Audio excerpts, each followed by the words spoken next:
meus colegas, tudo bem com vocês? Para quem não me conhece, meu nome é Thiago Bezerra, eu sou vestibulando de medicina, bacharelando em enfermagem, professor de inglês, professor de biologia de curso de vestibular e assim vai.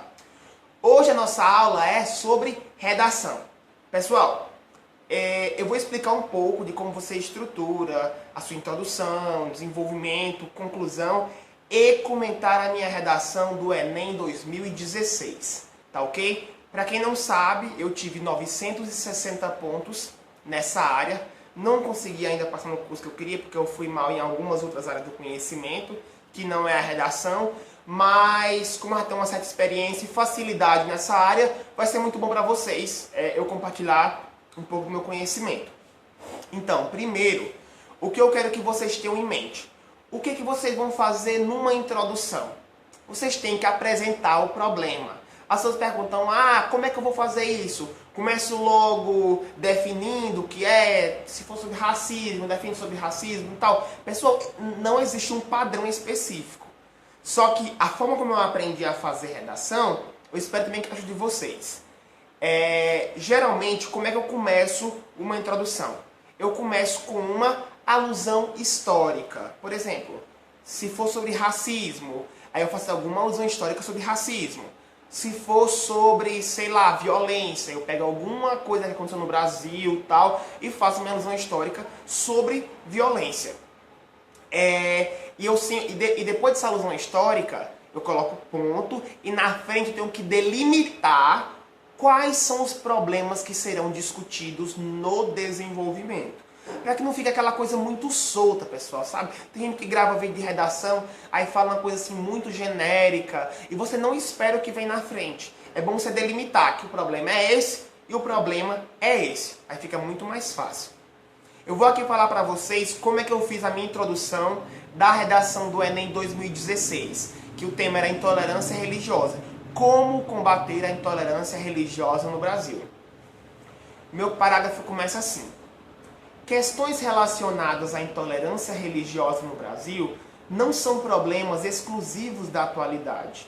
Haja vista que, desde o período de colonização portuguesa, religiosos lusitanos impuseram suas crenças aos povos indígenas e aos escravos africanos, pelo fato destes serem considerados bárbaros e inferiores, social e espiritualmente, pelos europeus. Aqui eu fiz minha alusão histórica. Aí agora eu vou ter que apresentar o problema. Aí eu coloquei ponto. Aí. Entretanto, na contemporaneidade, nos dias atuais, na pós-modernidade, ainda são nítidas as ondas de preconceito religioso praticadas por fiéis fanáticos e por pessoas intolerantes aos mais diversos dogmas de fé, quebrando as relações de cordialidade entre os membros das mais variadas esferas religiosas da sociedade brasileira. Esse foi meu problema. Que ainda existem ondas de preconceito religiosos, tanto por religiosos fanáticos, como por pessoas que não têm religião, ou que têm, mas que são, entre aspas, os cristãos IBGE, que só dizem, não, quando eu fazer aquelas pesquisas de IBGE, qual a tua religião? Sei não, bota católico, sei não, bota evangélico. Existem as pessoas que não ligam muito para a religião, dizem que tem, mas não dão aquela crença toda. Então existe um preconceito religioso enorme, tanto por fiéis fanáticos, como por pessoas que não são adeptas a nenhum dogma religioso, mas mesmo assim criticam os que têm ou os que não têm religião. É assim que você tem que fazer. Apresentou uma alusão histórica, não precisa só da história, pessoal, pode ser da biologia, da química, da física, daquilo que você tiver mais afinidade. Aí você apresenta a alusão histórica e logo após você coloca os problemas que serão debatidos. Como o primeiro problema que eu apresentei foi a questão do fanatismo religioso, daqueles que têm religiões, que são adeptos a um dogma de fé, eu fiz assim no primeiro parágrafo do desenvolvimento. Episódios semelhantes ao que ocorreu com a jovem candomblessista Kailane Campos, no Rio de Janeiro, apedrejada na saída de um culto por cristãos extremistas que portavam uma Bíblia Sagrada e gritavam frases de ódio, externam que o desrespeito às diferenças religiosas, mesmo em um país onde a liberdade de pensamento e de fé é assegurada por lei, ainda é um impasse que deve ser combatido em todos os âmbitos sociais. O que eu fiz? Eu discuti aquele meu primeiro problema, que era qual? A questão dos fiéis fanáticos. Falei que existem cristãos extremistas, independente da religião. Mas no caso da Kailane Campos, lá no Rio de Janeiro, ela foi apedrejada por cristãos fanáticos que estavam portando a Bíblia Sagrada e diziam: Jesus está voltando, você vai para o inferno, não sei o que mais, tal. Isso aconteceu no Rio de Janeiro. Aí quando você coloca um caso desse atual na sua redação, o que acontece? Você ganha mais pontos na questão de demonstrar conhecimento em outras áreas. Tanto eu coloquei a questão da alusão histórica, você já ganha ponto por isso. E também você já ganha ponto porque você demonstra que você está antenado no que está acontecendo na sociedade. Aí o outro ponto, eu falei que existem pessoas que não têm uma religião específica e mesmo assim elas criticam quem tem religião e tal. Aí eu coloquei no terceiro parágrafo do desenvolvimento frases como todo padre é pedófilo ou todo muçulmano é terrorista são expressões que ferem moralmente os segmentos religiosos a eles direcionados, fazendo com que o sentimento de ódio se perpetue entre os adeptos e os não adeptos a tais dogmas. Fato este que se expressa geralmente entre cristãos, judeus e muçulmanos, membros de religião de origem semita, que tem como ensinamento de fé o amor, mas que infelizmente, por interpretações errôneas ou por desrespeito de cunho individual, possuem entre seus fiéis pessoas que perpetuam a intolerância à liberdade de fé, à alteridade de fé. Nesse ponto eu apresentei que tanto começa aquelas críticas, todo padre é pedófilo, todo muçulmano é terrorista, todo judeu é rico e tal. Aí às vezes, entre essas religiões mesmo, começa uma piada uns com os outros. E isso sim também gera intolerância. E o último, pessoal, que eu acho, não sei se eu vou dizer o mais importante, mas é aquele ponto-chave pro corretor dizer: epa, essa pessoa sabe escrever uma redação. É a sua conclusão. Porque é nela que você vai ter que apresentar uma proposta de intervenção. As outras bancas dos demais vestibulares não pedem isso, geralmente. Mas no Enem eles exigem proposta de intervenção. E para você fechar os 200 pontos nesse quesito, você tem que apresentar no mínimo 2 propostas de intervenção.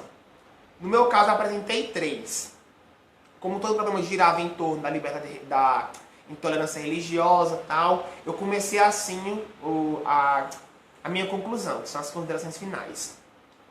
Os líderes religiosos, portanto, devem intensificar o diálogo com os fiéis acerca do ensinamento do amor ao próximo por eles defendido, exortando-os a não utilizarem práticas coercitivas no que se refere à adesão à sua prática religiosa. Primeiro ponto, que foi que eu propus? Que todos os líderes religiosos, eles tinham que conversar com seus fiéis para não usarem práticas coercitivas, impositivas, para que as pessoas participem de um tal dogma religioso. Tudo deve ser a partir da livre e espontânea vontade, não deve ser forçado. Esse é o primeiro ponto. Aí, segunda proposta. Concomitantemente, ou seja, ao mesmo tempo, os cidadãos que forem vítimas de violência física ou moral por causa de suas crenças religiosas devem denunciar ao Ministério Público todas as infrações cometidas contra eles com o fito de erradicar esses atos de intolerância.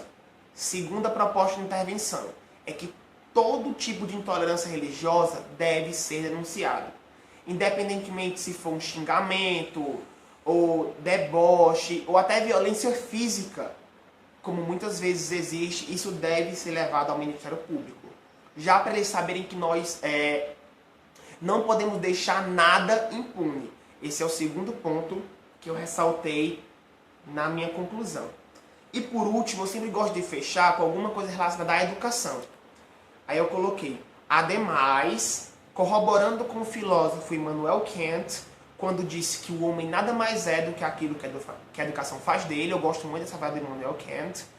Pais e professores precisam instruir os jovens acerca do respeito às diferenças religiosas, raciais e de gênero, para que assim a sociedade pluriétnica brasileira quebre os paradigmas do passado português e usufrua da liberdade religiosa defendida pela Constituição Federal de 1988. E assim eu terminei a minha conclusão.